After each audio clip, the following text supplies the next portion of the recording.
আমাদের কথাও জানতে হবে।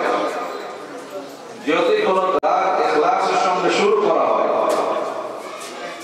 তো যিনি শুরু করেন, যিনি প্রতিষ্ঠা করেন, তার ফুরুসিয়াতের বরকতে, তার ইখলাসের বরকতে যা জীবন্ত সাথে যা উন্নতি হয়, তার ইন্তেকালের পরে তার চাইতে বেশি উন্নতি হয়।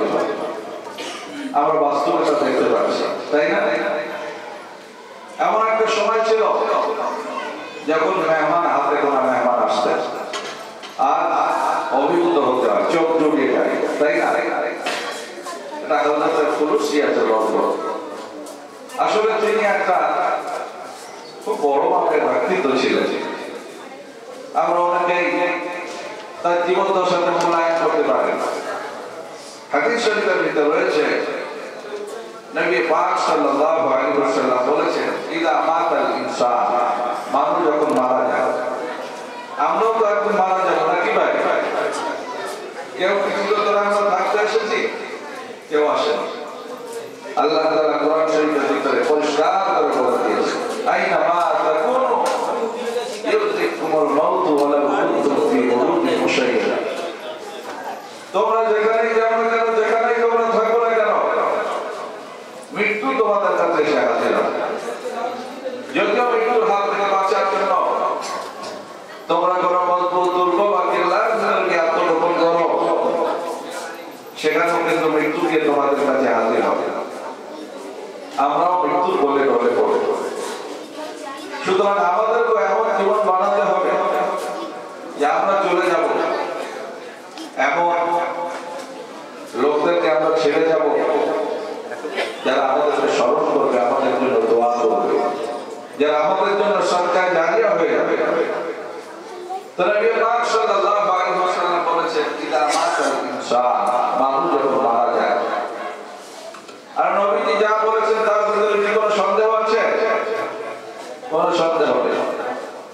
আমরা চোখে অনেক সময় ভুল দেখে ফেলি, সংবাদদাতা ভুল সংবাদ দেয়, তাহলে চোখে ভুল দেখা হয়ে যেতে পারে, সংবাদদাতা সংবাদ ভুল হয়ে যেতে পারে, কিন্তু বিশ্ব নবী জনাবে মুহাম্মদুর রাসূলুল্লাহ সাল্লাল্লাহু আলাইহি ওয়াসাল্লামের কথা ভুল হতে পারে।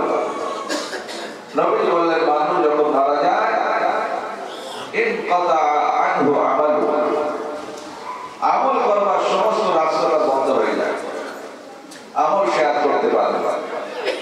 মৃত ব্যক্তি যদি মনে করে একটা সুবহানাল্লাহ পড়বা, তার দ্বারা তো উপকৃত হব, এ সুযোগ দেওয়া হয়, আমলের সমস্ত রাস্তা বন্ধ।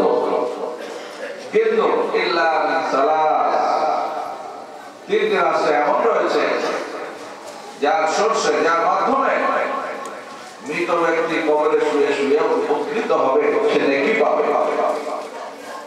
আমাদের জানা উচিত, তাই না? ইল্লা সাদাকাতিন জারিয়া, এক নম্বর হলো সাদকায়ে জারিয়া, কুরবান সাদকা, এমন কাজ করে যাওয়া যেটা চলতে থাকে। মসজিদ করা, মাদ্রাসা নির্মাণ করা, রাস্তা বানিয়ে দেওয়া, গাছ লাগানো, পানির ব্যবস্থা করে দেওয়া, এসব হলো সাদকায়ে জারিয়া। আমাদের হযরত মরহুম হযরত মাওলানা শাইখুল হাদিস নাজমুল হক কাসিমি নাওয়ারাল্লাহু বারাকাতুহু, আল্লাহ তাআলা তার কবরকে নূর দিয়ে ভরে দিন, সকলে বলি আল্লাহুম্মা আমিন। যিনি আমাদের সামনে শুয়ে রয়েছে, তো তিনি এটা সরকার জারিয়া হিসাবে এই মাদ্রাসাকে কায়েম করে গেছেন। যতদিন চলতে থাকবে তার আমল নামে নাকি যোগ হতে থাকবে, যোগ হবে না, যোগ হতে থাকবে। তার ফুরুসিয়াতের বরকত, তার জীবদ্দশাতে মাদ্রাসা যত বড় ছিল তার চাইতে অনেক গুণে বেশি হয়ে গেছে, বড় হয়ে গেছে, তাই না? এটা আল্লাহ তাআলার বরকত। হযরত মাওলানা কাসিম নানভী আলাইহির রহমান দারুল উলুম দেওবন্দকে কায়েম করেছেন। আজ পৃথিবীতে এমন কোন দেশ আছে যে দেশে দারুল উলুম দেওবন্দের স্কলার নেই? এমন কোন দেশ নেই। সারা দুনিয়ায় দারুল উলুম দেওবন্দের স্কলার ভরে গেছে। এটা আমাদের বুজুর্গান জিন্দার ফুরুসিয়াত আছে। তাহলে এটা সরকার জাতীয় হিসেবে কায়েম করে গেছে। আমাদের জীবদ্দশাতেও আমাদের তো কিছু কিছু করা উচিত, তাই কি না? আমাদের অনুপ্রাণিত। 2 নম্বর হলো আওয়ালাদুন সালিহিন ইয়াদউ লাহু। মৃত ব্যক্তি সে কবরে চলে গেছে, আমাদের সমস্ত রাস্তা বন্ধ হয়ে গেছে, 3টে রাস্তা খোলা থাকে। একটা হলো সরকার জারিয়া, দ্বিতীয় নম্বর হলো সুসন্তান, নেক সন্তান যদি রেখে যায় তাহলে কি হবে? ইয়াদউ লাহু, ওই সন্তান যখন দোয়া করবে মৃত ব্যক্তি কবরে শুয়ে শুয়ে তার ফল ভোগ করবে, করবে কিনা? তাহলে আমাদের কি উচিত? আমাদের সন্তানগুলোকে নেক বানাতে হবে, তাই তো নাকি? সন্তানগুলোকে সুশিক্ষা দিতে হবে। আল্লাহ তাআলা আমাদের দাম্পত্য জীবনে সবচেয়ে দামি ফল হিসাবে যেটা দান করেন সেটা হলো সন্তান, তাই তো নাকি? আমাদের হযরত রাহমাতুল্লাহি আলাইহি তিনি সন্তান যাদেরকে রেখে গেছেন সবাই আলেম, ছেলে মেয়ে যতগুলি সবাই আলেম। আলহামদুলিল্লাহ, এটা তার জন্য একটা বিরাট প্রাপ্তি, তাই না? দুনিয়াবি শিক্ষা তিনি দিতে পারতেন, কিন্তু না, পরকালকে সামনে রেখেছেন। আমাদের প্রত্যেকের সামনে পরকাল আছে, আছে না নাই? আছে। তাহলে আমাদের সন্তানগুলোকেও সুসন্তান বানানো উচিত। আমাদের সন্তানগুলোকে নেক বানাতে হবে, আলেম হাফেজ বানাতে হবে। হযরত ইব্রাহিম আলাইহিস সালাতু ওয়াস সালাম আল্লাহ তাআলার কাছে দোয়া করতেন কি? রব্বি হাবলি মিনাস সালিহিন, হে আল্লাহ তুমি আমাকে নেক সন্তান দাও। তাহলে তিনি সন্তান হিসেবে যাদেরকে রেখে গেলেন সবাই আলেম, এই এলাকার সঙ্গে যুক্ত রয়েছে। তার দ্বিতীয়টাও তিনি পেয়ে গেলেন। 3 নম্বর হলো মৃত ব্যক্তি শিক্ষা বিতরণ করে দিলেন, এর দিয়ে গেলেন লোকেদের, তার দ্বারা মানুষ উপকৃত হচ্ছে। তিনি সারা জীবন হাদিসের দাস দিয়ে গেছেন, তাই না? সারা জীবন বুখারী শরীফ সহ অন্যান্য হাদিসের কিতাবগুলো দাস দিয়ে গেছেন। অসংখ্য ছাত্র তার দেশ বিদেশে বলে গুজরাটে সুনির্দিষ্ট কয়েক বছর 14-15 বছর তিনি বুখারী শরীফের দাস দিয়েছেন। কত ছাত্র, তাহলে তিনি এলম বিতরণ করে গেছেন, তাই তো নাকি? তাহলে আমাদের উচিত হবে আমাদেরও সেই পথে তার পথে অনুপ্রাণিত হওয়া উচিত। আলহামদুলিল্লাহ, আজকের দিনে আমরা জামিয়াতুল বানাত পরমপুরে বাৎসরিক নুরানি দোয়ার মজলিস এবং খতমে বুখারী মজলিসে এসেছি, তাই তো নাকি? মেয়েদের শিক্ষার প্রয়োজন আছে, আছে না? আল্লাহ তাআলা নারী জাতির খুব মর্যাদা দিয়েছে, খুব মর্যাদা দিয়েছে, বড় মর্যাদা দিয়েছে। আমাদের জানতে হবে যে মর্যাদা যার যত বেশি, দায়িত্বটা তত বেশি। নারী জাতি 3টি স্তর দিয়ে অতিক্রম করে। প্রথমে সে কারো না কারো মেয়ে সন্তান থাকে, তারপরে বিয়ে শাদী করে কারো স্ত্রী হয়, তাই তো নাকি? তারপরে সে আবার মা।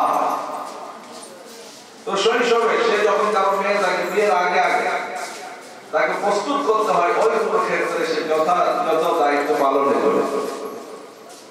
বাপ মা যদি মেয়ে সন্তানকে ঠিকঠাক প্রস্তুত করে দেয়, তাহলে সে যখন তার স্ত্রী হবে, স্ত্রী হিসাবে স্বামীর যে হক হুকুম রয়েছে সেগুলো যথাযথ পালন করবে, তাই কি না? সেখানে যে হক হুকুমগুলো যথাযথ পালন করবে। হাদিস শরীফের ভিতরে রয়েছে নবী পাক সাল্লাল্লাহু আলাইহি ওয়াসাল্লাম বলেছেন, আইয়ুমা ইমরাতিন মাতা ওয়া যাওজুহা আনহা রাদিন দাখালাতিল জান্নাহ। যদি কোন স্ত্রী লোক এমন অবস্থায় মৃত্যুবরণ করে যে তার স্বামী তার উপরে সন্তুষ্ট, দাখালাতিল জান্নাহ, তো এই স্ত্রী লোকটি জান্নাতে প্রবেশ করলো। বলুন সুবহানাল্লাহ। তাহলে সে স্বামীকে সন্তুষ্ট করে চলবে। কিভাবে সন্তুষ্ট করবে? তার ভিতরে তার সেই শিক্ষা দীক্ষা থাকতে হবে, হবে কিনা? সেই শিক্ষা দীক্ষা তার ভিতরে থাকতে হবে। তারপরে এক পর্যায়ে সে মা হবে। মা হিসাবে সন্তানকে কিভাবে লালন পালন করবে সেই শিক্ষা দীক্ষা তার ভিতরে থাকতে হবে। কারণ মা হিসাবে আল্লাহ তাআলা নারী জাতিকে খুব মর্যাদা দিয়েছেন। আল্লাহ নবী সাল্লাল্লাহু নবীজির কাছে এসে বলছে, ইয়া রাসূলুল্লাহ মান আহাব্বু বিহুসনি সাহাবাতি, হে আল্লাহর রাসূল, আমার কাছ থেকে সবচাইতে ভালো ব্যবহারটা পাওয়ার হকটা বা যোগ্যকে।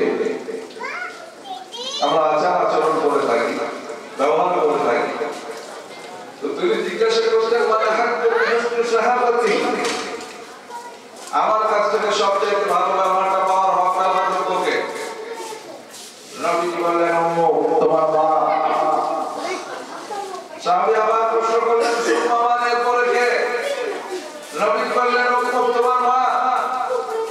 সাহাবী আবার প্রশ্ন করলেন, সুম্মা মান, এরপরে কে? নবীজি বললেন, তোমার মা। সাহাবী আবার প্রশ্ন করলেন, সুম্মা মান, এরপরে কে? নবীজি বললেন, আবু, তোমার আব্বা। তাহলে মায়ের কথা কবার বললেন? 3 বার। আব্বার কথা বললেন 1 বার। তাহলে মায়ের মর্যাদা দেওয়া হলো কি হলো না? মর্যাদা যার যত বেশি, দায়িত্বটা তত বেশি। এখন সে দায়িত্ব পালন করতে গেলে তার ভিতরে তো যোগ্যতা চাই। সেই যোগ্যতাটা আসবে কোথা থেকে? কোরআন হাদিসের আলোকে তার ভিতরে সেই যোগ্যতা সৃষ্টি করতে হবে, সেই যোগ্যতাটাকে দিতে হবে, তাই না? কোরআন হাদিস তার ভিতরে দিতে হবে, তবে সেই যোগ্যতা তার ভিতরে তৈরি হবে।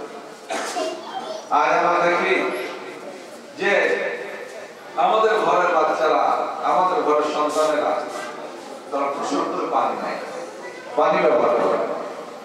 এটা ইসলামের শরীয়তে খুব পাপের কাজ, অপরাধ। নবী পাক সাল্লাল্লাহু আলাইহি ওয়াসাল্লাম সাহাবাদের নিয়ে যাচ্ছিলেন, মাররা আলা কবরে। নবীজি দেখতে পেলেন যে 2টো কবর রয়েছে। আসলে 2টি কবরের ভিতরে আযাব হচ্ছে। কি হচ্ছে? আযাব। কবরের আযাব কঠিন, বড় ভয়ানক, মারাত্মক, ভয়ানক। কিন্তু আমরা কি কবরের আযাব দেখি? দেখতে পাই না। নবী পাক সাল্লাল্লাহু আলাইহি ওয়াসাল্লাম তিনি শুনতেন। হাদিস শরীফের ভিতরে রয়েছে, ফালাউলা লা তুদাফিরুনা দাউতুল্লাহ আন ইউসমি'akum মিন আযাবিল কবরি আল্লাযী আসমা'ু মিনহু। নবী বলছেন যে আমার যদি ভয় না হতো যে তোমরা তোমাদের আত্মীয়-স্বজন, পাড়া প্রতিবেশী, সন্তান সন্ততি, পিতামাতা মারা গেলে কবর দেওয়া ছেড়ে দেবে, এই ভয়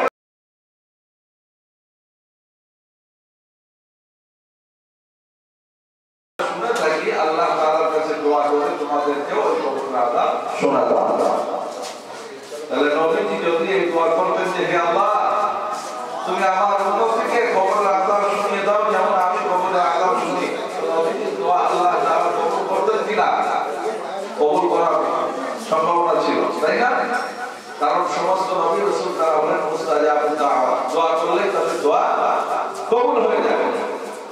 কিন্তু নবীজি বলছেন যে আমার ভয় হয় যদি তোমরা কবরের আযাব শুনতে পাও, এত ভীত সন্ত্রস্ত হবে যে তোমরা তোমাদের আত্মীয়-স্বজন, পাড়া প্রতিবেশী, সন্তান সন্ততি, পিতামাতা মারা গেলে বাড়িতে রেখে রেখে তাদের লাশ পচে যাবে, নষ্ট হয়ে যাবে, কিন্তু কবরের ভিতরে দিতে সাহস পাবে না। এই জন্য আমি আল্লাহ তাআলার কাছে দোয়া করি। তাহলে কবরের আযাব কঠিন না সহজ?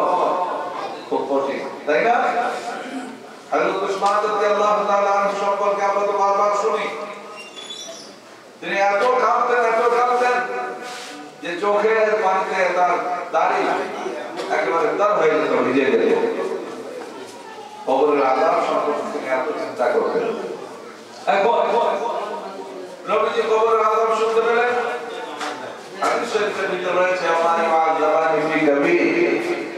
ওই যে দুটো কবরের আযাব হচ্ছিল, কোনো বড় সড় কারণে কবরের আযাব হচ্ছিল। অর্থাৎ তারা যদি একটু চেষ্টা করত যে কারণে কবরের আযাব হচ্ছে, সেই কারণ থেকে দূরে থেকে কবরের আযাব থেকে নিষ্কৃতি পেতে পারত, কিন্তু তারা তা খেয়াল করেনি। আম্মা আহাদুহুমা ফায়ামশি নামিমা, প্রথম ব্যক্তি যার কবরের ভিতরে আযাব হচ্ছে, কেন? সে চোখের করত, গীবত করত,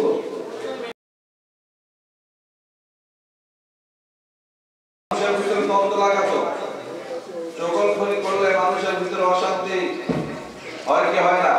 অশান্তি সৃষ্টি হয়, তাই না? এক জায়গার কথা আরেক জায়গায় পৌঁছালে, আরেক জায়গার কথা আরেক জায়গায় নিয়ে গেলে মানুষের ভিতরে, সমাজের ভিতরে অশান্তি তৈরি হয়। ইসলাম কি শান্তি চায় না অশান্তি চায়? শান্তি চায়, তাই না? নবীজি বললেন এর কবরে এই জন্য আযাব হচ্ছে এই চগলখড়ি করে। ওয়ামাল আযাব লা ইস্তাতিরু মিনাল বাউল। দ্বিতীয়, তার কবর কেন আযাব হচ্ছে?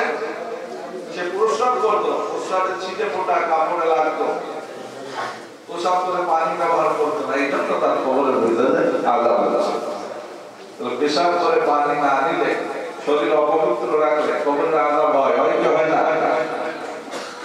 কিন্তু আমাদের সমাজে অনেক সন্তান এমন রয়েছে তারা পেশাব করে পানি নেয়।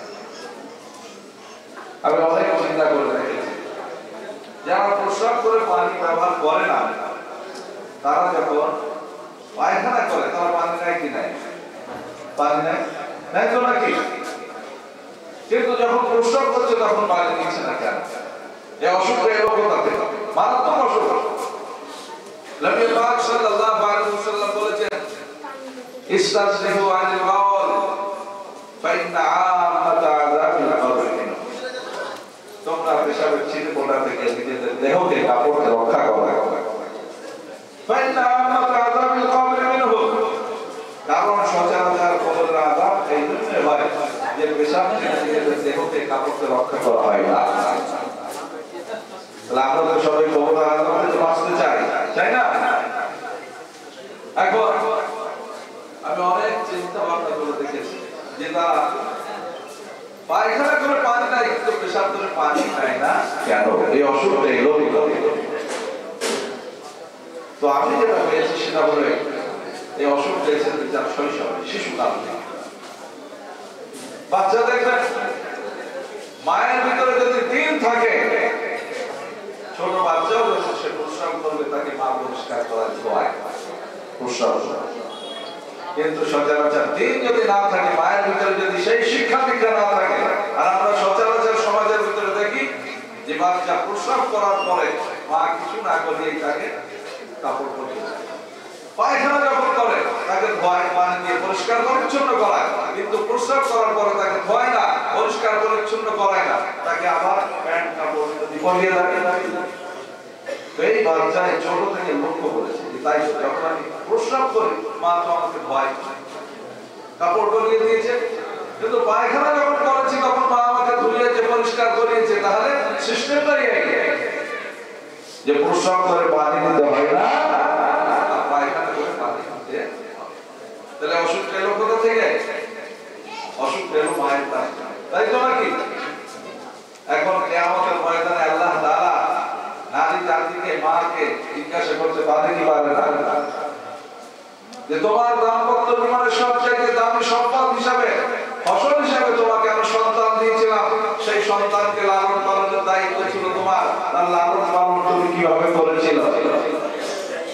এর জন্য আল্লাহ তাআলার কাছে জবাবদিহি করতে হবে, হবে কি না?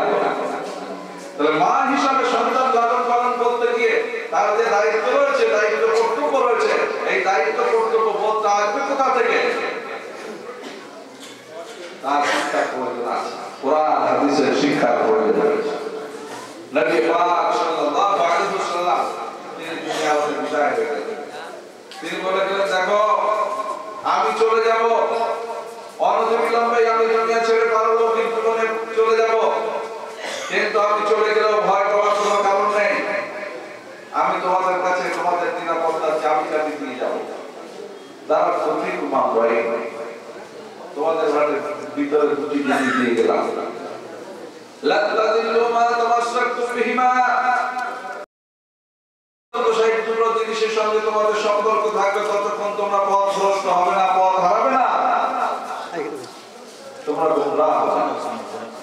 এক নম্বর হলো কিতাবুল্লাহ, আল্লাহ তাআলা পাক কালাম কোরআন মাজিদ, আল্লাহর কিতাব।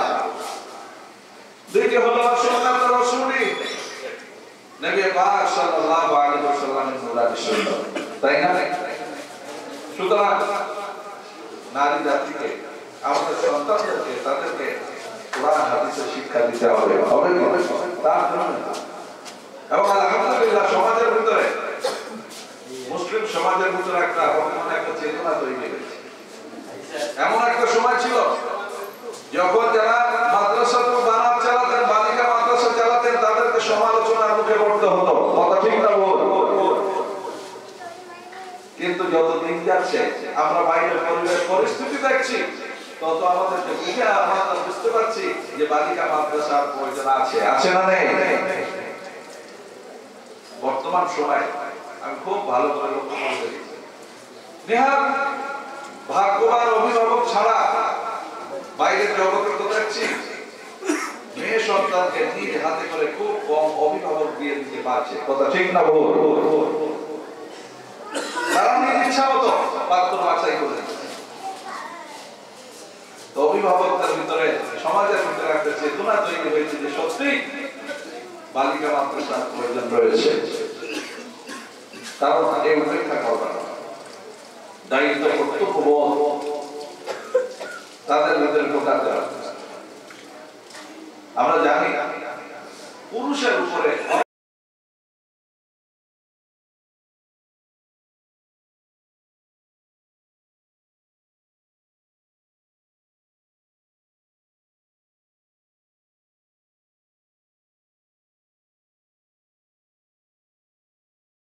হয়, তার ভরণ পোষণের দায়িত্ব কার?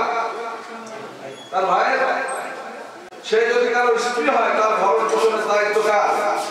তার স্বামী। আর সে যদি কারো মা হয়, তার ভরণ পোষণের দায়িত্ব কার? তার সন্তান। তাই না?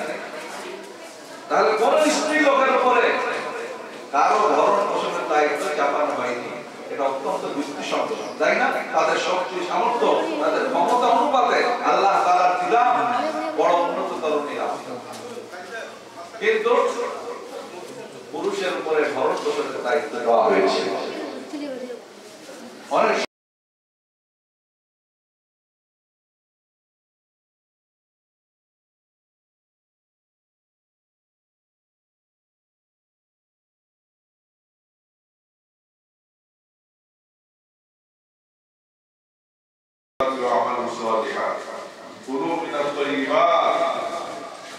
আল্লাহ তাআলা তো হালাল খেতে বলেছে, হালাল রোজগার করতে বলেছে, কিন্তু আমাদের অনেক সময় পাপ হচ্ছে।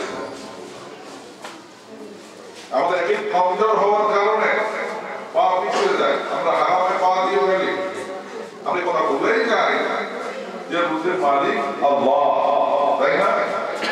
যার ভাগ্যে, যার নসিবে যতটা রুজি আল্লাহ তাআলা দিয়ে দিয়েছেন, যতক্ষণ পর্যন্ত সে পুরো না করবে ততক্ষণ তার মৃত্যু হবে না। ওয়ান তাহাফসা আল্লাহ তাবুকা হাত্তা তাসাল্লা কোন মানুষের, কোন জীবের ততক্ষণ মৃত্যু হবে না যতক্ষণ না তার জন্য যে রুজি বরাদ্দ করা হয়েছে তা পরিপূর্ণ না হবে। এক ধারা বাকি থাকতে পর্যন্ত তার মৃত্যু হবে না। সুতরাং রুজি মালিক হলেন আল্লাহ। আর আল্লাহ তাআলা কোরআনে কারীমে তো বলেও দিয়েছেন, আল্লাহ রাব্বুল আলামিন বলেছেন ওয়াকাইয়িন মিন দাব্বাতিন লা তাহমিলু রিজকাহা আল্লাহু ইয়ারযুকুহা ওয়া ইয়াকুম। অনেক প্রাণী এমন রয়েছে যারা তাদের রুজিকে রোজগার করে না, যারা তাদের রুজিকে বহন করে বেড়ায় না, কিন্তু তারা রুজি কোথা থেকে পায়? আল্লাহ রাব্বুল আলামিন বলেছেন আল্লাহু ইয়ারযুকুহা ওয়া ইয়াকুম। আমি আল্লাহ তাআলা তাদের রুজি দান করি, বান্দা কেবল তাদেরকে দান করি না, ওই ইয়াকুম তোমাদেরকে আমি আল্লাহ রাব্বুল আলামিন দান করি। তো রুজির মালিক হবে আল্লাহ। আমরা একটা কাজ কাম করি এই অজুহাতে, এই ওসিলায় আল্লাহ তাআলা রুজি দেন, কিন্তু বিনা কাজ কামে আল্লাহ তাআলা আমাদের ঘরে বসে বসে রুজি দিতে পারেন কিনা? সুতরাং অনেক সময় আমাদের পাপ পিছিয়ে যায়, কিন্তু নারী জাতিকে আল্লাহ তাআলা খুব সহজে জান্নাতে যাওয়ার ব্যবস্থা করে দিয়েছেন। ছোট্ট একটি হাদিস নবী বলেছেন আল মারআতু ইযা সাল্লাত খামসাহা, কোন স্ত্রী লোক যদি পাঁচ ওয়াক্ত নামাজ আদায় করে, ওয়াসামাত শাহরাহা, আর পবিত্র রমজানের রোজাকে, ওয়া আহসানা হাফাজাত ফারজাহা, আর নিজের ইজ্জত আবরু রক্ষা করে চলে, ওয়া তাআলাহা, আর স্বামীর আনুগত্য করে, স্বামীর ফরমাবরদারি করে, স্বামীর খেদমত করে, এই চারটি কাজ যদি করে, ফালতাদখুল মিন আবওয়াবিল জান্নাতি শাআত, জান্নাতের যে কোনো দরজা দিয়ে সে জান্নাতে প্রবেশ করবে। আর এই যে সহজ করে দেওয়া হয়েছে, এই দায়িত্বগুলো যে দেওয়া হয়েছে, এই দায়িত্বগুলো তাহলে সেটা হবে না, সেই জন্য তাই না আমরা সাধুবাদ জানাই, তাই তো নাকি? আলহামদুলিল্লাহ, আমরা যারা আজকে এসেছি, আপনারা এসেছেন, সবাইকে সাধুবাদ জানাই, আন্তরিক শুভেচ্ছা অভিনন্দন জানাই এই কাজের সহযোগী হওয়ার কারণে। আর আল্লাহ তাআলা আমাদের আজকে এখানে আশাকে অবস্থান করাকে কবুল করে নিয়ে দুনিয়াতে হেদায়েতের জরিয়া বানিয়ে দিন, আমাদের কঠিন ময়দানে নাজাতের জরিয়া বানিয়ে দিন। সবাই বলি আল্লাহুম্মা আমিন, সুম্মা আমিন। এই বলে আমি আমার বক্তব্য শেষ করলাম।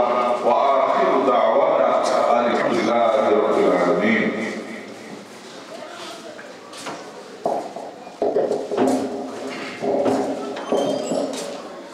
জাযাকাল্লাহু খাইরান ওয়া আহসান জাযা। এই পর্যন্ত আমরা বক্তব্য শুনছিলাম হযরত মাওলানা কারি রফিকুল ইসলাম সাহেবের। আমাদের ফেরেশত অনেক লম্বা, অনেক উলামায়ে কিরামরা আজকে এখানে এসেছেন, এখানে আছেন। খাতমে বুখারী শরীফের বরকতময় মজলিসে ওনারা এসেছেন। আমরা খড়গপুর জামিয়াতুল বানাতের পক্ষ থেকে শুকরিয়া আদায় করি। মহতারাম দোস্ত যুবক, আপনারা জানেন যে আজকে 23 জন ছাত্রী উত্তীর্ণ হবে। এটা পশ্চিম বাংলায় একটি দৃষ্টান্ত। 2-4 জন হয়ে থাকে, কিন্তু 23 জন ছাত্রী 23টা এলাকায় দিনের কাজ করবে, এটা আমাদের জন্য গৌরবের বিষয়। আমরা তাদেরকে 8 বছর 9 বছর দিন শিখিয়ে সমাজের হাতে তুলে দিয়েছি। আজকে তুলে দেবো ঘোষণা করে যে তারা নারী শিক্ষায় তারা তাদের মতো করে মেহনত করে।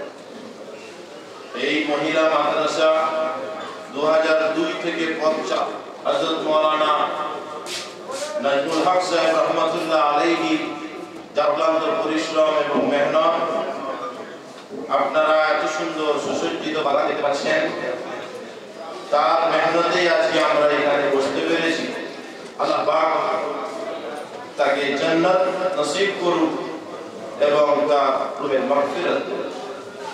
আমাদের মাঝে উপস্থিত আছেন আমাদের বাংলা, পশ্চিম বাংলার বিখ্যাত ওয়াইজ এবং কোরআন ও হাদিসের আলোকে উনি বক্তব্য রাখেন। উনি হযরতের মহব্বতে মরহুম হযরত মাওলানা নাজমুল হক সাহেব রহমাতুল্লাহ আলাইহির মহব্বতে এখানে এসেছেন। আমি ওনাকে যখন ফোন করেছিলাম, আমি বলেছিলেন যে আমার যতই কাজ থাকে আমি এই প্রোগ্রামে যাব। আজ উনি এসেছেন, মূল্যবান সময় আমাদের এই প্রতিষ্ঠানে দিয়েছেন। আমরা প্রতিষ্ঠানের পক্ষ থেকে শুকরিয়া আদায় করি। হযরতের কাছে অনুরোধ, হযরত মূল্যবান নসিহত করবেন। আপনারা জানেন যে প্রতিষ্ঠান সমাজের দান ধানে চলে। আপনাদের মতো দিন দরদি ভাইদের দানে এই প্রতিষ্ঠান চলে। এখানে প্রায় 1 কোটি টাকার উপরে বাৎসরিক আমাদের খরচ হয়ে থাকে। যেখানে ছাত্রী বেশি, যে আমরা ছাত্রী দিতেই পারি না। যে সমস্ত অভিভাবকরা আছে, আপনারা জানেন আপনাদের মেয়েরা পড়ে, আপনারা এলাকার মেয়ে এখানে নিয়ে আসেন, কিন্তু আমরা দিতে পারি না, কারণ এখানে জায়গা খুব অল্প। গত 2 বছর আগে আমরা ইবাদতখানা, মেয়েদের নামাজ পড়ার জন্য একটি জায়গা আমরা তার ভিত্তি স্থাপন করেছিলাম। আপনাদের মেহনত ও সহযোগিতায় আলহামদুলিল্লাহ সেই ইবাদতখানা সম্পূর্ণ হয়ে গেছে। কিন্তু যে ইবাদতখানা আমরা ভেবেছিলাম যে সম্পূর্ণ করার পরে আমাদের আর কোনো অসুবিধা হবে না, কিন্তু দেখা গেল 450 ছাত্রী থাকার ফলে ইবাদতখানা রামাজিতে ছাত্রীদের নামাজ পড়ার মতো পরিপূর্ণ জায়গা আছে। যার ফলে আমরা সিদ্ধান্ত নিয়েছি ইবাদতখানা রামাজির দ্বিতলের নির্মাণ। আমরা প্রায় কলমগুলোও তুলে নিয়েছি, ছাদ বাকি আছে। আপনাদের সহযোগিতা কামক, আপনারা একটু যদি সহযোগিতার হাত বাড়িয়ে দেবেন, আমরা ইনশাআল্লাহ সফল হব। আমাদের মাইক ম্যান আপনি যেখানে থাকেন না কেন একটু ডাইসে আসবেন। যে সমস্ত ভাইরা এদিক সেদিক ঘোরাফেরা করছেন আপনারা মজলিসে চলে আসুন, এবং যে সমস্ত ছাত্রীদের যারা আজকে উত্তীর্ণ হবে তাদের অভিভাবকরা সামনের দিকে এসে বসুন। হযরত মাওলানা কারি তাইয়্যিব সাহেব দাওয়াত বরকাতুহু বক্তব্য করবেন। আসসালামু আলাইকুম ওয়া রাহমাতুল্লাহি ওয়া বারাকাতুহু। إن الحمد لله نحمده ونستعينه ونستغفره ونؤمن به ونتوكل عليه ونعوذ بالله من شرور أنفسنا ومن سيئات أعمالنا من يهده الله فلا مضل له ومن يضلله فلا هادي له ونشهد أن لا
جنات وشاي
বিভিন্ন কর্মের থেকে ফাইল করিয়েছে সুন্দর একটি রিয়াজুল জান্নার মজলিসে এসে বসে কিছু বলা বা শোনা তফিকা করেছেন, তাই সকলে মহাব্বতের সঙ্গে জবান করে উচ্চস্বর আওয়াজে বলে আলহামদুলিল্লাহ।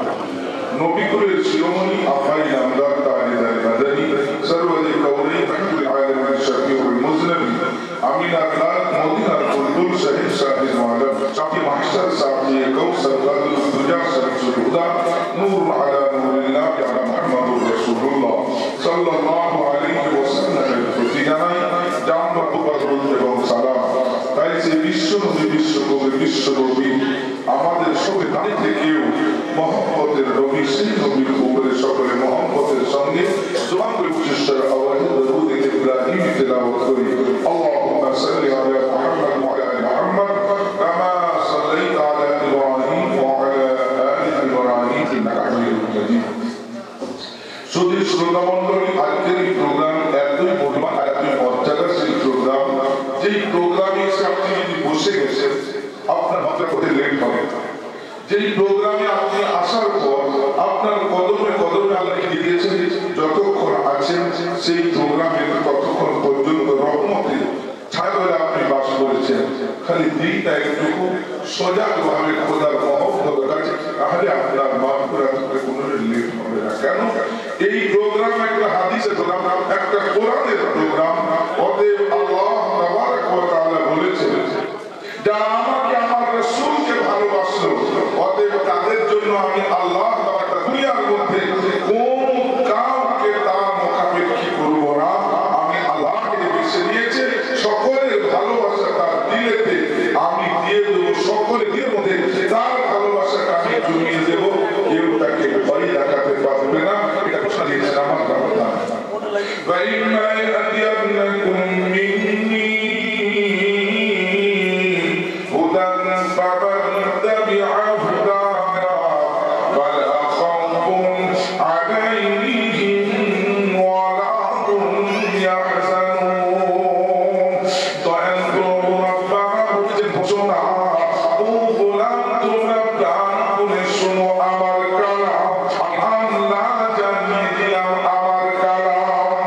যদি আমার ইত্তেবা করো, রাসূলের সঠিকভাবে স্মরণ তোমরা করো, সারা বিশ্ব তোমাকে কেউ আটকাতে পারবে না, কেউ তোমাকে নিচু করতে পারবে না, কেউ তোমার ছোট মতকে বিঘ্নাতে পারবে না। আমি আল্লাহ ভূবৎসর নয়, তোমাকে সর্বদাই সর্বক্ষণ আমি চালাই। আমি খাবার তালাম মায়ের পেটেতে তোমাকে খাবার দায়িত্ব নিয়ে কেউ খাইয়েছিল না, আমি বড় করেছি। কোনো মেরুকি আসে না, মাইনরকি আসে না, কোনো দল আসে না, কোনো বল আসে না, কোনো জ্ঞানী আসে না, কোনো বুদ্ধিজীবী আসে না। আমি এত বড় বানানিওয়ালা, আমাকে তোমার সুন্দর জিসিমের সংগঠন দিয়েছি আমি আল্লাহ। আমি তোমাকে এত ভালোবাসি, তুমি দুনিয়াতে এসেছো, তুমি একটা বাচ্চাকে দেখো, সাপের বাচ্চাকে আসার সঙ্গে সঙ্গে খাওয়া এবং কাটা শোনো। একটা মুরগির বাচ্চাকে দেখো, সঙ্গে সঙ্গে সে তার যোগ্যতাকে নিয়ে উপার্জন করা শোনো। একটা গরুর বাচ্চাকে দেখো, আসার সঙ্গে সঙ্গে তার কন্যাটাকে জ্ঞান দিয়েছি, বুদ্ধি দিয়েছি, সে তার খোরাক খাওয়ার জন্য, চলাচল চিনার জন্য। কোনো স্কুল ইউনিভার্সিটি আমি রাখি না, আমি আমার গোলাম। তোমাকে যখন দুনিয়াতে নিয়ে এসেছি, একবারে তোমাকে শান্তশিষ্ট, একবারে তোমাকে কোনো যোগ্যতার সেই মুহূর্তে দিই না, কিন্তু যোগ্যতা নেওয়া তোমাকে আমি স্পর্শ এবং সেই রকম অবস্থা তৈরি করেছিলাম তারা। আমি তোমাকে দেওয়ার জন্য তৈরি করি না,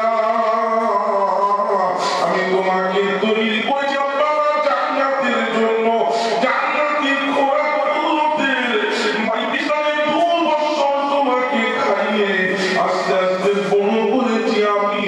তোমাকে যোগ্যতা দিলাম, তোমাকে যথেষ্ট ভাবে খেয়ে দিলাম, পানি দিলাম। তুমি 10 কিলো ধান ফেলেছিলে, 10 কুইন্টালে রূপান্তরিত করে তোমার আসমান থেকে পানি বর্ণিত করে তোমার খাবার, তোমার ব্যাংক ব্যালেন্সকে ভরিয়ে দিলাম।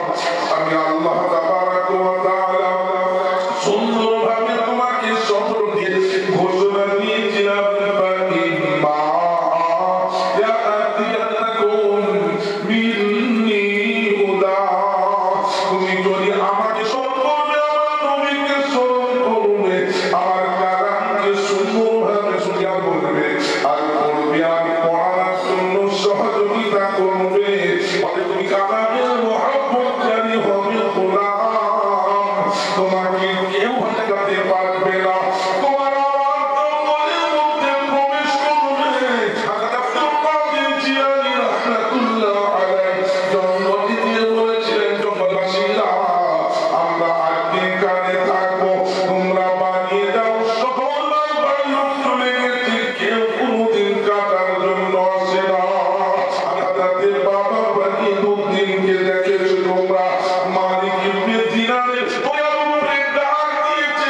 কাছে পৌঁছে যায়, প্রেমিক হয়ে প্রেমিকার কাছে পৌঁছে যায়, কোনো কষ্ট হয় না।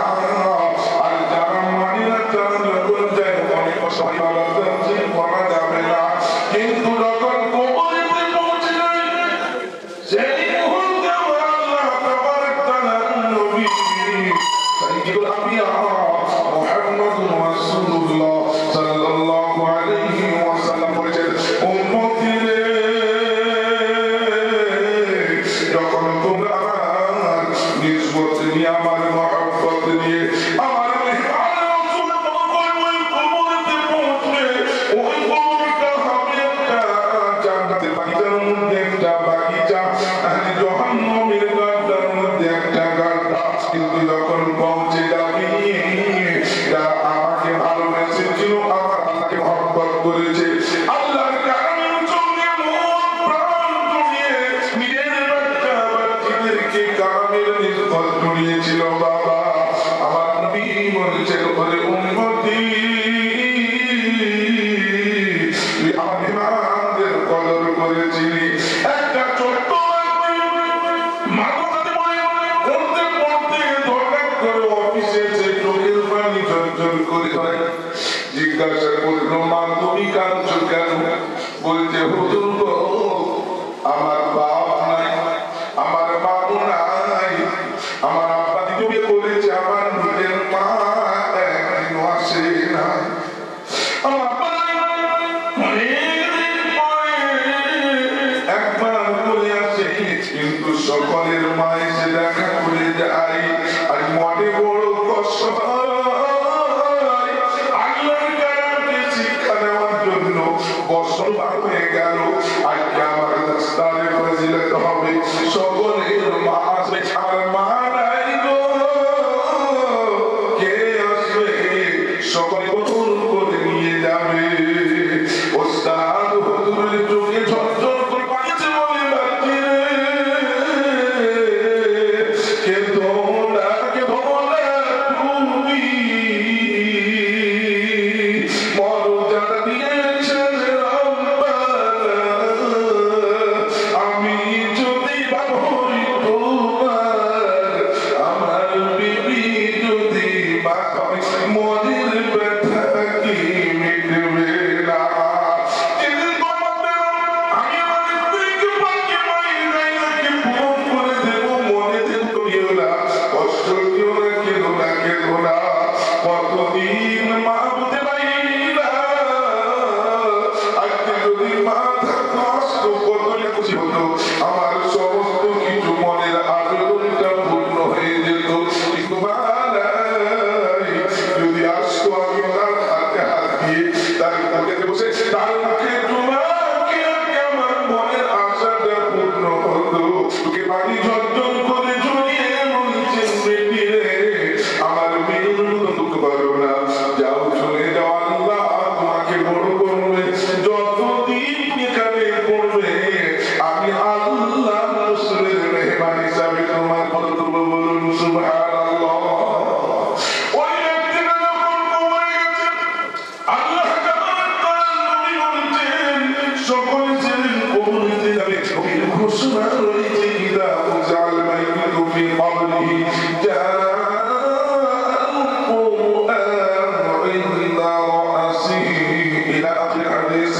আল্লাহ তাবারক তাআলা ফেরেশতা বললেন, বড় বড় তুমি কি বুঝো, মাথার কাছে বড় একটা সুর দাঁড়িয়ে যাবে, সে বলবে এই ব্যক্তি গায়ে হাত লাগানো যাবে না, এই ব্যক্তিকে কিছু প্রশ্ন করা যাবে না, এই ব্যক্তি আমার মেহমান রাসূলের কদর করেছিল, যেদিন তাকে নিজের সাহারা তৈরি হয়েছিল, যেদিন কেউ খেলাওয়ালা ছিল দাঁড়িয়েছিল, ওরাকে সে নবীকে মেহমানদারি করেছে, বলুন সুবহানাল্লাহ। নবীর মেহমানের রাসূলের খাওয়ানো, ওরাকে নবীকে খাইয়েছিলেন, পরিয়েছিলেন, কোরআনের নিসবত দিয়ে, কোরআনের ভালোবাসনেওয়ালা, সমস্ত কর্ম ছেড়ে দিয়ে কোরআনের ডাকে নিজেকে দাঁড় করিয়েছে। এত গুনাহ, এত গুনাহে, তার জন্য একটা পেটে ঠিক হয়ে যাবে, একটা কর্ম ঠিক হয়ে যাবে, একটা গ্রাম ঠিক হয়ে যাবে, একটা পেট হয়ে যাবে,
দেখে দেখে যে বাড়িতে কোরআনের তেলাওয়াত হয়, যেই বাড়িতে কোরআনের ভালোবাসা রয়েছে, যেই মনেতে কোরআনের ভালোবাসা রয়েছে, যেই ছেলে যেই স্ত্রীর মধ্যে কোরআনের ভালোবাসা রয়েছে, আর যেই ব্যক্তির মধ্যে কোরআনের মহব্বত রয়েছে, নসল তার ঘরের মধ্যে কোনোদিন দুর্ভিক্ষ আসে না। কোরআনের বরকত বলুন সুবহানাল্লাহ, বলুন নাই তাকবীর। ভাইরা আমার আমার সাথে যাবেরা, হে বিশ্ববাসীরা, ওই কোরআনের বান্দা আমি কোরআন তোমার শান নিয়েছি। আমার আল্লাহ তাআলা একটা সেদিন বললেন, ইন্নাল আবরার লাফি নাঈম ওয়া ইন্নাল ফুজ্জারা লাফি জাহিম। আপনার বললে জান্নাতে যাবে, খারাপটা করলে জাহান্নামে চলে যাবে। বাগান চাকুলাতে মাওয়াজিনুহু ফাহুয়া ফি ঈশাতিন রাদিয়া ওয়া আম্মা মান খাফফat মাওয়াজিনুহু ফাউম্মুহু হাওিয়া। বাগান তৈরি করেছে মুসলমান, আমি আমলকে ভারী করে আমি রাজি হয়ে যাব। তারা হাকি হারাম জাহান্নামের নির্ভর তৈরি হয়ে যাবে। সব কিছু দেওয়ার পর আমার আল্লাহ তাবারক তাআলা বলবেন, আসমানের উপরে সূর্য 12টা মুখ করে হাত করে মাথার উপরে জমিটা হয়ে যাবে, ফেরেশতান চলে হবে। সেদিন বলবে, এসো এসো খোদার গোলাম, দাঁড়ায়ো না, চলে এসো আমার সাথে জান্নাতের দরবার। জিজ্ঞাসা করবে, আমার পুত্রের বাপকে দেখতে পাই আমি পাই না, বন্ধুকে পেলাম না, বান্ধবীকে পেলাম না, যাদের জন্য জিন্দেগি কাটিয়েছে কাউকে আমি কোনোদিন পাই না রে। তুমি আমি কে গো? আমার কথা শুনো, সবাই নাচছি নাচছি, তুমি আমাকে টেনে জান্নাতের দরবারে নিয়ে যাও। বলছেন না না না, কেউ নয়। যেদিন তোর কাছে অনেক টাকা রয়েছে, তুই কোরআনকে ভালোবেসে টাকাকে পূর্ণ করেছিলি, বলছে নাকি তোর মেয়েকে জীবনে দিয়েছিলি না ফার্নিচারে, সেদিন দিয়েছিলি না অন্যান্য কিছুতে, কোরআনের সঙ্গে কত নিয়েছিলি। আর কোরআন কত মেয়ে 450 থেকে 500 মেয়েকে মহব্বত করে এত কোনো মেয়ের রুহানি সন্তানের বাপ হয়েছিলি তুই। আমি যে কালাম তুই এত বড়কে জায়গা দিয়েছিলি দিলেতে, আজকে তোকে কেউ মনে করে না। আমি কালাম তোরে ভুলে আই তোরে দিলে তোরে ছাড়ব না। সুবহানাল্লাহ। ওয়াসিকাল লাযীনা তাবাউ রাব্বাহুম ইলাল জান্নাতি যুমারা। জান্নাতের জন্য নতুন করে দিবেন আর নিয়ে যাবেন সোনার জান্নাতের দরওয়াজাতে। হাজার হাজার আলিম, হাজার হাজার আলিমা, তারাও যাবে আল্লাহর নবীর মহব্বতে তুমদ্দিল কামা কুনতা তুমদ্দিলু ফিদ দুনিয়া। যেমন পরিমাণ বন্ধু এরকম আমি পড়ো আর আগে বেড়ে যাও। ওই ব্যাপার কেমন করে চলে যাব? আমার বাপ বলে চালাতো, কিন্তু সে আমি সুন্দর বাড়িতে বাসস্থান পেয়েছিলাম। আমার মা খোলা কি কম দিত, কিন্তু ভালো খাবার খেয়ে আলিমা হয়েছি মালিক। কত মা কত বাবাকে মেয়ের মতো কদর করেছিল, কত ভাইরা মেয়ের মতো কদর করে সকলে কিন্তু ভাইয়া আমাকে মর্যাদা নিয়েছে। আমি তাদের ছেড়ে কেমন করে যাব? ওর আমার হাত লাগবে। এত হাজার হাজার নারী, হাজার হাজার আলিমা, হাজার হাজার আলিম সকলে মিলিত ভাবে কোরআনওয়ালাদের তালাশ করে কোরআনওয়ালার লাইনে জান্নাতে প্রবেশ করবে। বলুন সুবহানাল্লাহ। উদখুলুল জান্নাতা আনতুম ওয়া আজওয়াজুকুম তুহবারুন। জান্নাতের খুশিতে তুমি দাখিল হয়ে যাও, কোনো কষ্ট হবে না। রব্বানা বলবে, ওরে আমার গোলাম, সেদিন তুমি আমারে ভালো চেয়েছিলে, আজ আমি মালিক, আমি আল্লাহ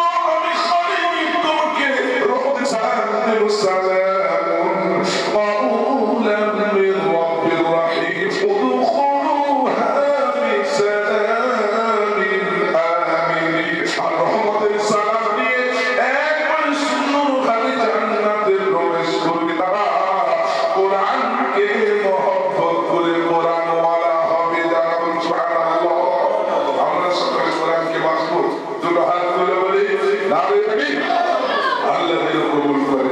হাতটা তুললেন, কোরআনি হাত ধরে বলাতে নাই, এই হাত আল্লাহ দেওয়া, আর আল্লাহ তাকে সারাদিন না তুলে হাত দেব। সেই জন্য নারে থাকবে আল্লাহ কবুল করে। সকল কোরআনকে ভালোবাসবো, কোরআন ওয়ালা হয়ে গেলে কোরআন ওয়ালা জান্নাতে হবে।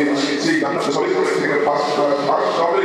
আমার মহাতারাম বুজুর্গ দোস্ত ভাই, আমার আব্বা জানে জানেরা এই মাদ্রাসার জমিনের হয়ে আসি রান্না করে যায়। সত্যি বলছি আপনাকে, আজকে বলুন যে মেয়েগুলো আলেমা হয়েছে, আজ থেকে আমি ভাবনা এসেছে পৌঁছেছে, বলুন আপনার মনের মধ্যে দেখুন, হাত দিয়ে দেখুন যে ওই বিষয়টা। আর এত কষ্ট রাতের বেলা উঠেছে, ভোরের রাখছে, আজকে কোরআনকে অর্জন করে হাদিসের দর্শনে তারা দিয়েছে, সেই ঘরে যখন আমি মেয়ে ছেলে যাবে, আল্লাহু আকবার, আল্লাহু আকবার, সেই ছেলেরা রাসূলুল্লাহ পড়বে, তার প্রসব যন্ত্রণা হবে, আল্লাহ আল্লাহ বলেছেন, আল্লাহর কাছে লাগাইবে। ভাইরা আমার, আব্বা জান তার বাপের মায়ের মাথাতে যাউহু করবি সাজাতে ইয়াউমাল কিয়ামাহ, তাকে নূরের দাগ করিয়ে দেওয়া হবে। সেই বাপটা কতই না খুবসুরত, সেই মাটা কতই না ভাগ্যবান, খোদার কসম যে তাকে বদলা তাকে বেশি খুশির দিন আজকের থেকে হতে পারে না।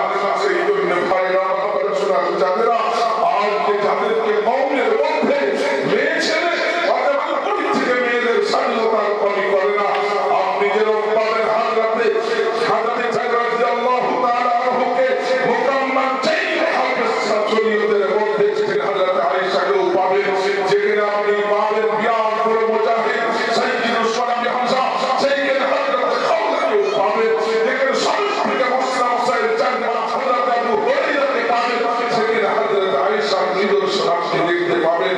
আমাদের সমাজে পাবেন কোন দিক থেকে কমি হয়, অতএব সেই মায়েরা ওরা উস্তাদ হতে হয়, তাকে তারা কোরআন অর্জন করে তাদের সিদ্ধান্ত দিয়েছেন।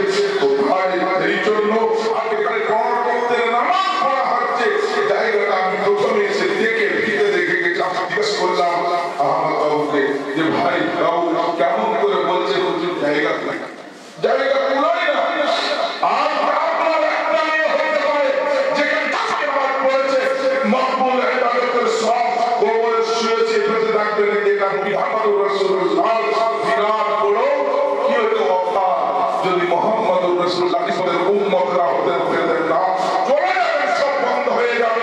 প্রত্যেকটা ওয়াক্তে চার সেকেন্ড নারীর নামাজের সব মকবুল ইবাদতের সব আপনার নামে আমাদের হবে। আর আপনি কবরে শুয়েছে, জান্নাতের খিড়কিটা খুলে যাবে, আর কোরআনের বরকতে আপনি জান্নাতে পৌঁছে যাবেন। সেই জন্য বাপে আমার ভাইরা আমার আব্বাজান শোনার চাঁদেরা নাই কৃষ্ণ বলেরা এর মধ্যে যেটা আল্লাহ যাকে যার হাতে দিয়েছেন সেটা যদি একটু লাগে ওখানে আর কোরআন পড়বে, তেলাওয়াত করবে, আর রোজের নামাজ পড়বে, কিয়ামত পর্যন্ত আপনার মারহুমাদের আজীবনের তার কবরটা আল্লাহ পরিষ্কার করে দিবে। সেই জন্য আমরা সকলে এই কোরআনের ডাকে সর্বদিক থেকে আল্লাহ সাহায্য করবেন ইনশাআল্লাহ। জোরে বলি ইনশাআল্লাহ। তাই জন্য ছাত্র ধারে অনেক বড় স্ত্রী, কিন্তু সেই সাথে যদি আমরা একটু সাথ দিয়ে দিই, কালকে আমাদের দিনে আমি 50 লক্ষ টাকার সবটা হয়তো 5 লাখ টাকাতে নয় 50,000 পেয়ে যাবো। সেই জন্য সর্বপ্রথম ইসলামের বুনিয়াদ 5, আর নামাজও যেখানে আদায় হবে সেই নামাজটাও ফরজের 5। সেই জন্য 5 কুইন্টাল রড ওই ছাদ ঢালাইয়ের জন্য সর্বপ্রথম যিনি নাম লেখাবেন অতি বড় ভাগ্যবান তিনি হবেন। সেই জন্য দীর্ঘ টাইম আপনাদের সামনে নাম নিয়ে খুব স্বল্প টাইম বাপ, সেই জন্য সর্বপ্রথম এই মরিচের মধ্যে 1 নম্বরে 5টা কুইন্টাল রড দিবেন, ঢালাই আসবে। আপনি কোথায় টাকা কত জায়গায় চলে গেছে, আপনি সর্বপ্রথম যে আমার ভাইজান রয়েছে, আপনারা রয়েছে, সোনার চাঁদ রয়েছে, নিজের জন্য, নিজের বাপ মায়ের জন্য, নিজের আত্মীয়দের জন্য, আর নিজের মাগফিরাতের জন্য, কিয়ামতের দিন আপনি কোরআনের ভালোবাসা পেয়েছেন। সেই জন্য কিয়ামত আছে, একটু তাড়াতাড়ি করে বলবেন যে 5টা কুইন্টাল রড ইনশাআল্লাহ ওই সময় আমি ব্যবস্থা করে দেব। নাতিকে বলবো, কোথাকে বলবো, বন্ধুকে বলবো, বান্ধবকে বলবো, নিজের ফ্যামিলিকে সব করতে পারি। আল্লাহ তাআলা আল্লাহর নামাজের জন্য একটু হাবারি করে দিন, হাত বাড়িয়ে দিই তো আল্লাহ করিয়ে দিবেন। 5 জনকে বলে আমি তার দায়িত্ব পূর্ণ করে দেবো। মজলিসের মধ্যে সর্বপ্রথম কেমন আছে 5টা কুইন্টাল গড়িয়ে পড়বেন। আল্লাহ তাআলার বান্দা কেমন রয়েছেন দেরি না করে একটু তাড়াতাড়ি করে বলে দিবেন যে ইনশাআল্লাহ আমি 5টা কুইন্টাল গড়ের দায়িত্ব নিলাম। আমি 1 কুইন্টাল 2 কুইন্টাল 1 কুইন্টাল 2 কুইন্টাল করে ইনশাআল্লাহ সুন্নাহ ইনশাআল্লাহ পাঠিয়ে প্রত্যেকটা বাদ দিয়ে আমার সোনার চাঁদেরা এই নিষ্ঠবানের জ্ঞান করে বুদ্ধিজীবীরা আল্লাহ তাআলা কেমন আছেন 1 মিনিটের মধ্যে আপনারা বলে দিবেন যে ইনশাআল্লাহ 5 মিনিটের মধ্যে প্রথমে 5 ওয়াক্তের নামাজ সেই মসজিদে আদায় হবে। ইসলামের বুনিয়াদ পাক আল্লাহ বলে তুমি হতে পারো আমি বলি না ওয়া হজ্জ বাইতুল্লাহ আমি তৌফিক দিব ইসলামের একটা বিধান যেটা জানিয়েছেন আমার রব্বানা। সেই জন্য ভাবছি আমার 1 মিনিটের মধ্যে যেটা হয়েছে আল্লাহ তাবারক তাআলার ভালোবাসাতে যদি কেউ পারে দেরি না করে এটুকু আমি হামজার মতো হযরত আবু বকরের মতো সুমাইয়ার মতো এই সুন্দর স্বচ্ছ প্রতিষ্ঠানের জন্য একবার নারা দেব। এই তারপরে মনটাকে একটু খুলে হাতটা দেখিয়ে দিবেন বলবেন ইনশাআল্লাহ আমি কথা বলতে পারবো। কেমন রয়েছে বাপজি আমার এই মধ্যে রয়েছে যত আছে মজা কি কবি এই মধ্যে রয়েছে যত আছে মজা কি কবি একবার উঠতে সালাম আছে বলি নারে তাকবীর। 5টা কুইন্টাল একটা জন্য হবে না আল্লাহ তাবারক তাআলা রেখেছে অবশ্যই রেখেছে। সেই জন্য ভাই তাড়াতাড়ি করে আল্লাহ রাব্বুল আলামিনের কথা দীর্ঘ টাইম মোটেই দিতে পারা যাবে না। বুখারী শরীফের দোয়া হবে কাদা শরীফ তারপরে ইনশাআল্লাহ মজলিসের ইখতিতাম হবে। বিরাট বড় নাকি মজলিস আসহাবুল কুতুবি বা'দা কিতাবিল্লাহ অতএব সেই মজলিসে আমরা এসে পৌঁছেছি। সেই জন্য ভাইদের কাছে আপনাদের কাছে আবেদন দেরি না করে একটু তাড়াতাড়ি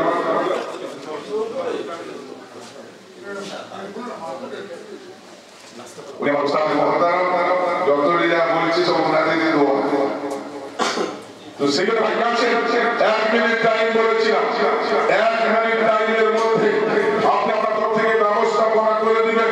সেই জন্য 1 মিনিট হোক আর 2-4 সেকেন্ড বাকি আছে আপনি বলবেন ইনশাআল্লাহ আমি ব্যবস্থাপনা করব তো আল্লাহ আপনাকে তৌফিক দিবেন। আপনারা যারা তার উপরে 10, 20, 50 লক্ষ টাকা পর্যন্ত অ্যারেঞ্জমেন্ট করে দিয়েছে আপনাদের ভরসা করে একটা জন একটু মন করে বলবেন তারপরে চালাতে পারবো।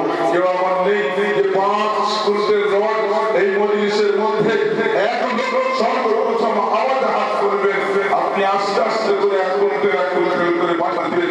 সেই জন্য বাপজি আমার সোনার চাঁদেরা এই নিষ্ঠবানেরা জ্ঞানীগুলি বলতে জীবন যদি কেউ থাকেন একটু হাত উঠাবেন ইনশাআল্লাহ তোমার ইনশাআল্লাহ আমি 5 কুইন্টাল রড দেব। সেই জন্য কি নাম বাপ কোথায় বাড়ি